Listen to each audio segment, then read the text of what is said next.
Hi friends, welcome back. This is Caitlin, and today we are going to take a look at the Pink & Main brand new dye inks as well as their glitter embossing powders. So these premium dye inks came out with the release today, November 18th.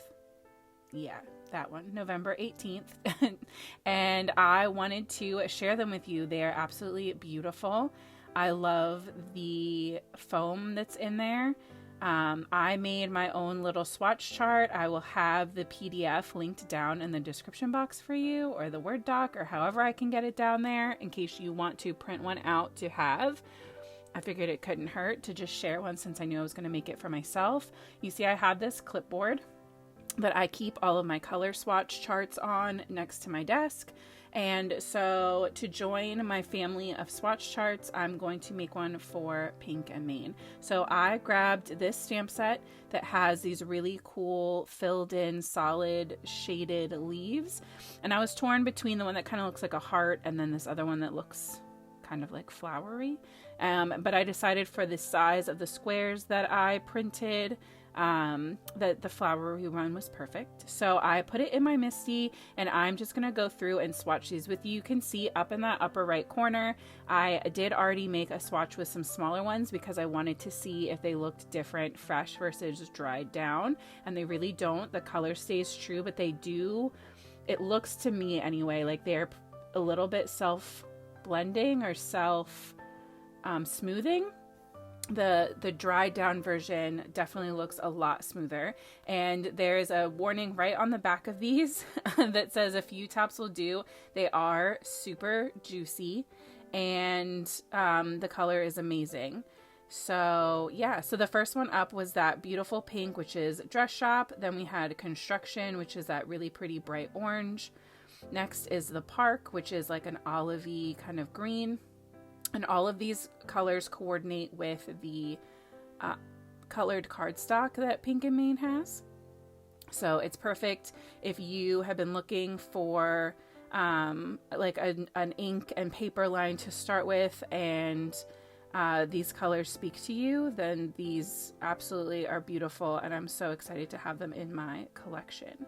So on the bottom row, we have Barbershop, Night Sky, and Asphalt, which is a Copic marker safe ink, which is fun, as well as Lakeside, which I had to flip around and do that way. So before we jump into embossing powders, go ahead and hit that subscribe button. It's a great time to join the crafty family. As always, I have videos out every Friday with some inspiration, and we are going to have some fun now. So I don't know about you, but when I first saw glitter embossing powders, I was super intimidated. And so it took me a while to use them. I think the whole collection, or close to the whole collection of these glitter embossing powders from Pink & Main. I am on the design team, so these were sent to me, but making this video is not part of my design team deal. I'm not obligated to make this video or talk about these with you. I just truly, truly love them. And I really wanted to help kind of break any anxiety or stigma that you might have about these this product, because like I said, glitter in general can be very intimidating. I feel like it has such a bad rap for being so messy and hard to use, but honestly, the embossing powder glitters are amazing because once you heat them and they dry down, then they don't transfer. And to me, that is when the mess of glitter is scary, is like you don't know when the end is, right? When the end potential of glitter coming off and going everywhere, it could happen at any time. And the last thing you want to do to someone that you actually like is send them a glitter bomb on accident. So I'm just going through and showing you guys all of these colors. These are all the colors I have. They might not be all of the colors that Pink & Main has. I'll be sure to leave some links down in the description so you can go look at the full collection. And I am going to be swatching a bunch of them today, but not all of them. I did use slimline and mini slimline cards to try to get as many colors as I could into my cards that I'm making today, but I am still human, and a slim line is only so long, and you can see that's an awful lot of colors. So I grabbed this stamp set that I absolutely freaking love. It's so cute. And so we're going to make some really fun glittery Christmas cards with this. And so this first one I am trimming down to be a little bit smaller than a standard slimline, so that way I can mat it. And I cut them both out to be slimline to start with, but then one is going to be rainbow and the other is going to be metallics. And when I did the metallic one, it didn't work out the way I thought it was going to. And so I ended up cutting it down to a mini slimline because you know how I am. I just go with the flow and we try to make things work. And we don't freak out when things go wrong, because then we would never get anything done. So I'm trying to make a general plan here, kind of measuring out that Christmas streamers stamp set against my slimline size to figure out about how many colors I think I can fit on one card. And like I said, with the rainbow, I made it work. With 6, with my metallics, I only got through 3, but that was honestly because of a stamping error. I really do think 5 to 6 is a beautiful, like, sweet spot depending on the colors that you want to do. Obviously, you could do one color the whole way across, and especially for, you know, Christmas, I did one of these, a card with the same stamp set and the glitter with just the red earlier in the holiday card making season, and it was beautiful and I absolutely love it. So do whatever works for you. You can see I have paper everywhere. For me, when I'm working with anything glittery, emboss it, loose glitter, embossing glitter, whatever, having printer paper down under my card on top of my Misty, having paper to pour onto, those kinds of things really just make the whole thing a lot more simple, a lot less daunting, and it makes cleanup a lot nicer. So the one thing I will tell you with the glitter embossings versus regular embossing powder, when you're using them on paper, you can see when I do it, I kind of funnel the bulk of my embossing powder into the paper. And then I kind of really almost fold my paper completely. And I'm tapping hard on the sides. And that's because when you do that initial pour, all of the embossing powder wants to fall down. And because of static, the glitter wants to stick to the paper. So you end up not seeing a ton of color, but all that glitter is kind of left behind. And so I didn't go overboard because I just knew I was going to be doing so many layers with this. It was what it was at this point. I knew I was just going to have some glitter around. But you, especially if you're only doing a couple colors or one color, tapping it off like that should really help you to get everything back into your jar and you'll be good to go. So the other thing I will tell you, I am using the Pink and Main watermark and embossing ink. And for me, I only had enough time to do one color at a time. When I first did the red and the orange, I tried to do both of them together. And by the time I got to the orange, the ink was already half dry and I had to stamp it again. So I found it was easiest for me to just work one color family at a time, just kind of focusing on stamping 3 or 4 of those streamers and then going in with one color. You want to make sure, because I was handling the cardstock in between each color, I definitely made sure to go back in and add extra of the anti-static powder. And you're going to see I add some extra to this end piece just because that whole time I had been holding it by that side so that I wouldn't burn my fingers.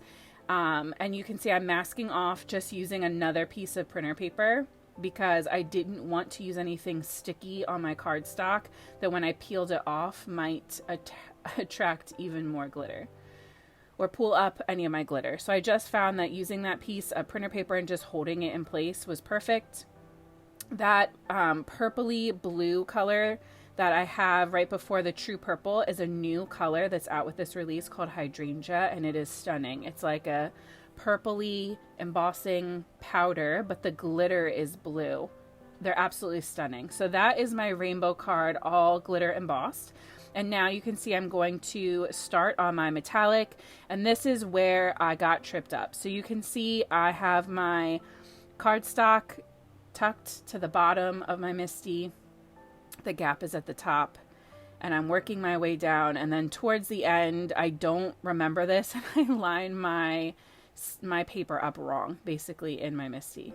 So that's what happens with this one. But I'm going in with copper, gold, and silver embossing powder glitters, and these are so freaking beautiful. They're stunning. If you love a metallic glitter, I absolutely love these. And I know that this is like a crazy glitter bomb, and I know that, you know, doing so much probably isn't everyone's cup of tea, but I just feel like we all know someone in our lives who who would appreciate a glitter bomb Christmas card. We know somebody. It might not be everybody. You are not going to make these in bulk, let's be honest. But we all know someone who would truly appreciate and understand the work and the glitter and the amazingness that goes into these cards. So I'm just throwing it out there. So the last step for this one was going in with the silver, and then I just heat embossed it. I forgot to go in with extra anti-static powder when I did the silver, so you can see I'm just going in with a brush and kind of cleaning up between the streamers. I found that this worked pretty well. It's not perfect, but it got the job done. So once I get that embossed, now is when I stamped it a little wonky, and so my solve for that was just to trim it down. So this one is going to be 5.5 by 3. My big panel is 8 by 3, and then I'm going to mat them onto black cardstock that I will later attach to a card base. So you can see up there I've trimmed out a 6 by 3.5 and an 8.5 by 3.5 of the black cardstock. Those are going to be my mats. And for my sentiments, I decided if we were going to be embossing, we might as well just go for it through the whole card. So I grabbed these little sentiments from another one of the Pink and Main stamp sets. I'll have everything listed down in that description box below for you, of course. I took the same black cardstock because I don't know about you, but having different blacks that look different in different lighting drives me nuts. So anytime I can, I try to make sure that my blacks match and my whites match, for that matter. So I stamped out the sentiments. Sorry guys, I'm struggling with this weird cough that's lingering from when I lost my voice a couple weeks ago. So I heat embossed those sentiments in the frosting white plain normal embossing powder from Pink and Main. I used the coordinating dies to cut those out, and then now is when I take these from fun and glittery to downright, dare I say, Christmas tacky. I do think they're tacky, but I love them so much. I don't mind that they're tacky. I think if you're gonna lean into it, just go for it. Like, why be coy about it? You know what I mean? So I'm popping up my sentiments with these really small, thin foam squares from Simon Says Stamp that I love. I use them on everything anytime I can. I had a little boo-boo on the top of the silver part of that embossing powder on the mini slimline, so I used my sentiment to cover that up. And then for the rainbow one, I tucked the sentiment down towards the bottom.